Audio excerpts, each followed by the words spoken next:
जी प्रथम सुमरु माता सरस्वती।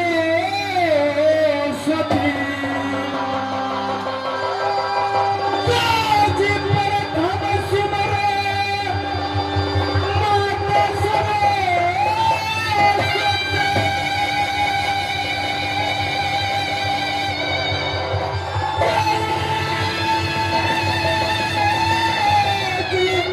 रहना याद साहे।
मेरी माँ की नाम यहाँ सत्य शिष्णामती पड़ता है।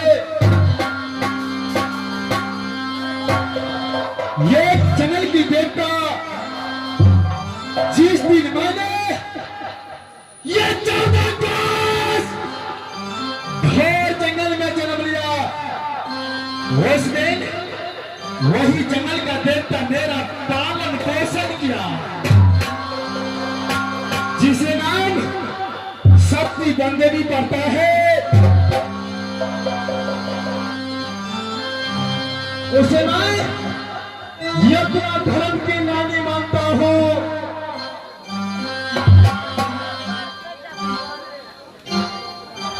परंतु मेरा नाम जिस दिन मैंने ये 14 कोस घोर जंगल में जन्म लिया, उस दिन मेरी मां शिष्णावती और मेरी नानी बंदेवी ने मेरा नाम रख दिया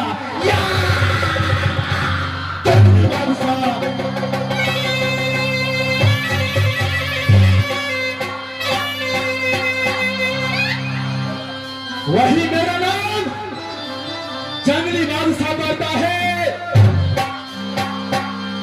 फिर भी मैंने शादी किया कहा चंडीगढ़ किला, राजा जीतन सिंह की पुत्री के साथ। राज चंडीगढ़ किला से अपनी प्याही चंडीगढ़ वाली को बेला फना करके लाया कहा तो अपना हिंदी बन जाएगा। अपनी ब्याही को अपना महल में छोड़ दिया, अपनी मां से अपनी नानी बंदेवी से 2 रोज का छुट्टी लिया। 2 रोज का छुट्टी लेकर चला गया कहा तो अपना जंगल शिकार खेलने के लिए।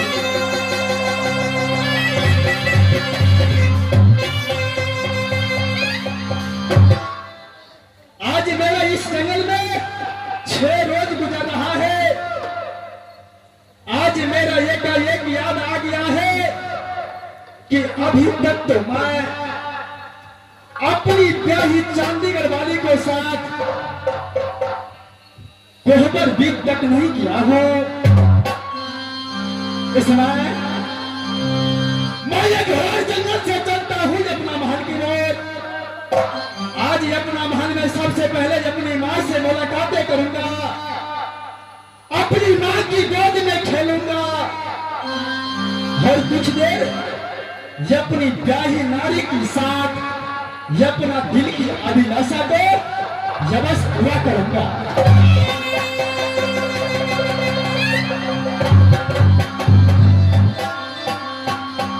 इस समय मैं एक घोर जंगल से चलता हूँ अपना महल की ओर।